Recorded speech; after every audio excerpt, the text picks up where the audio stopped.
I'm not gay. I'm just shy. Antes de las polémicas, antes de las acusaciones, antes del miedo hubo un niño. Un niño que nació en una familia humilde en Indiana, y que desde muy pequeño fue empujado al escenario. Su nombre era Michael Jackson. Desde los 5 años ya cantaba frente a multitudes junto a sus hermanos en los Jackson 5, y lo que para muchos era un sueño para él era una rutina exigente, marcada por disciplina, presión y sacrificio. Michael creció frente al mundo. No tuvo una infancia normal. Mientras otros niños jugaban, él ensayaba. Mientras otros dormían, él viajaba. Y quizás por eso, con el paso del tiempo, intentó recuperar aquello que nunca tuvo. Su forma de ver el mundo era distinta. Muchos lo describían como alguien sensible, casi inocente, alguien que quería preservar la magia de la niñez. Con los años, dejó de ser solo un niño prodigio y se convirtió en una leyenda. Álbumes como Thriller, Bad and Heroes no solo rompieron récords, redefinieron la música, el espectáculo y la cultura global. Michael Jackson no era solo un cantante, era un fenómeno. Sus coreografías, sus videoclips, su forma de presentarse en el escenario cambiaron para siempre la industria del entretenimiento. Pero más allá del artista estaba la persona. Michael siempre mostró una conexión especial con los niños. En múltiples entrevistas hablaba de la importancia de proteger su inocencia, de darles alegría, de permitirles soñar. Creó Neverland, un lugar que para él representaba todo lo que no pudo vivir en su infancia. Un espacio lleno de juegos, fantasía y escapismo. Para algunos, esto era un gesto genuino de alguien que quería sanar su pasado. Para otros era algo difícil de entender. Su imagen siempre estuvo rodeada de contradicciones. Era el hombre más famoso del planeta, pero también uno de los más incomprendidos. Amado por millones, cuestionado por otros. Un ícono que parecía vivir entre dos mundos, el de la admiración absoluta y el de la sospecha constante.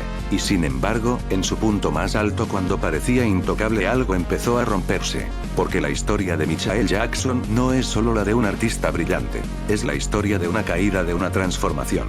Y quizás de algo mucho más oscuro.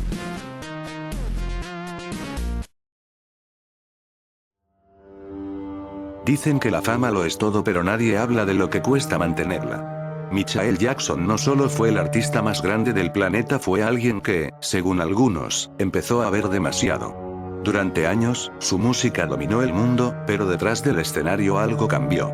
No era solo presión, no era solo fama, era miedo. A inicios de los años 2000, Michael hizo algo que nadie esperaba.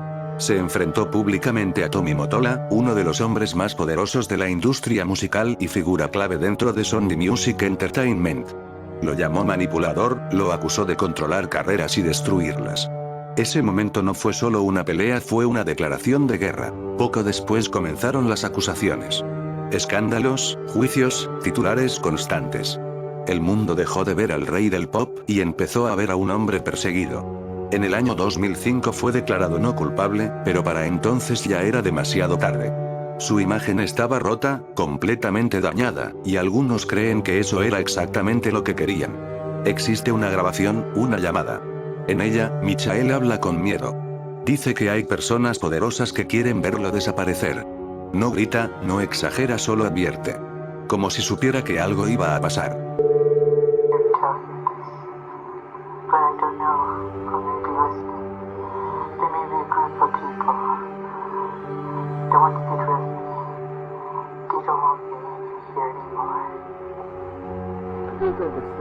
What do you mean?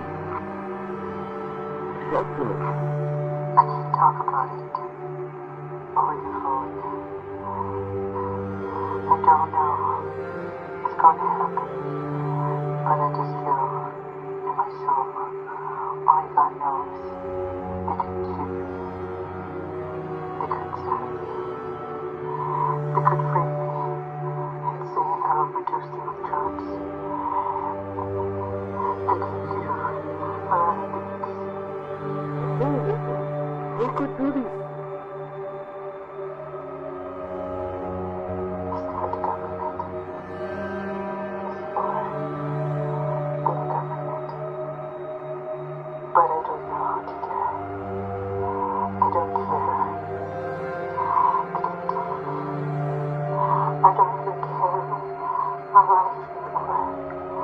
just want my children to be okay. I need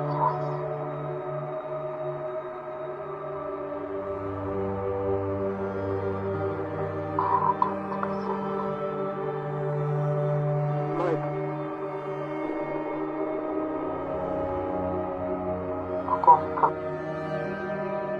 Sus canciones también cambiaron. Ya no eran solo música, eran mensajes. They Don't Care About Us no sonaba como una simple protesta, sonaba como una denuncia, como si estuviera hablando de algo más grande, algo que no podía decir directamente.